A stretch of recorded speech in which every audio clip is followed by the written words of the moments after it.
Oi, turma! Para encerrar o nosso segundo bloco, nós vamos falar hoje sobre os índios brasileiros. Como eu disse para vocês, os índios brasileiros são diferentes dos índios que pertenciam à América do Sul. Com exceção dos astecas, incas e maias, os índios brasileiros eles eram primitivos. Mas o que quer dizer primitivos? Quer dizer que eles não tinham cidades, eles não tinham uma administração, eles viviam de forma primitiva. Eles viviam da caça, da pesca, viviam em ocas e viviam da agricultura. Eles não conheciam o comércio. Então, os índios brasileiros, quando os portugueses chegaram, existiam 5 milhões de índios. Então, quando os portugueses chegaram aqui no Brasil, existiam 5 milhões de índios.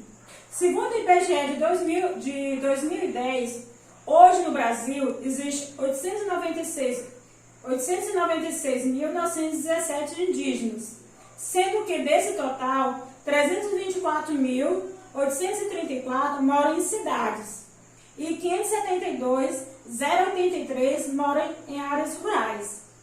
Os principais grupos indígenas que nós temos é o Macro-G, que é dividido em Bororós, Guató, Gés, Carajás, Krenak, Machacali e Ofalhê.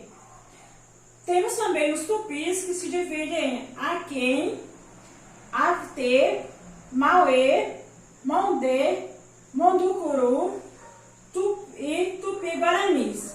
Esses índios, como eu disse para vocês, eles vivem da caça, da pesca, vivem de forma primitiva, ou seja, da agricultura, e existe uma divisão do trabalho.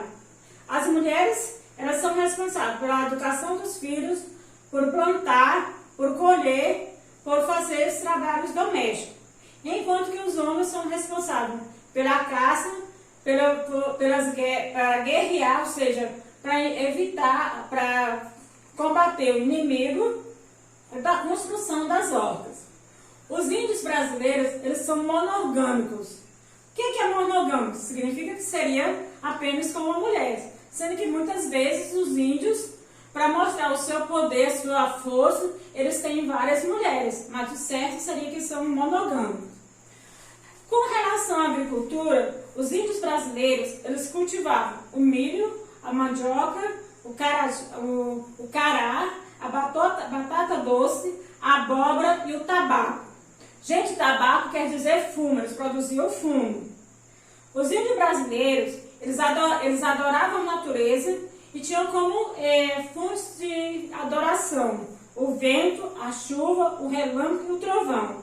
O chefe religioso dos índios brasileiros é o pajé. Então, quando nós falamos dos índios brasileiros, nós estamos falando desses índios que hoje alguns vivem nas cidades, outros vivem na zona rural, e nós temos uma pequena minoria de índios que ainda vivem de forma totalmente isolada. Os índios tiveram grandes contribuições na língua e na culinária brasileira. Então, não sei se vocês já ouviram falar, a tapioca, que antigamente eles chamavam de beiju, é uma tradição, uma culinária dos índios. Outra coisa que nós usamos dos índios é a questão do peixe assado na folha, é uma tradição dos índios brasileiros.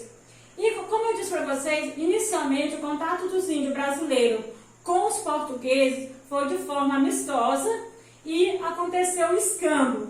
Professora, mas o que é escambo? Escambo era a troca de produtos. Os índios brasileiros ofereceram os colares, que eles produziam de forma artesanal, e em troca os portugueses ofereciam para eles espelhos e algumas coisas brilhantes. Só que, logicamente, essa relação amistosa durou pouco tempo, porque a partir do momento que os portugueses resolveram escravizar os índios, começou a haver um conflito, ou seja, uma guerra entre indígenas e portugueses, sendo que os portugueses, por possuírem armas superiores, conseguiram exterminar grande parte dos índios brasileiros. Isso quer dizer que os índios que não aceitavam ser catequizados ou ser escravizados foram exterminados pelos portugueses. E hoje nós temos essa minoria, ou seja, essa pequena quantidade de povos indígenas no Brasil.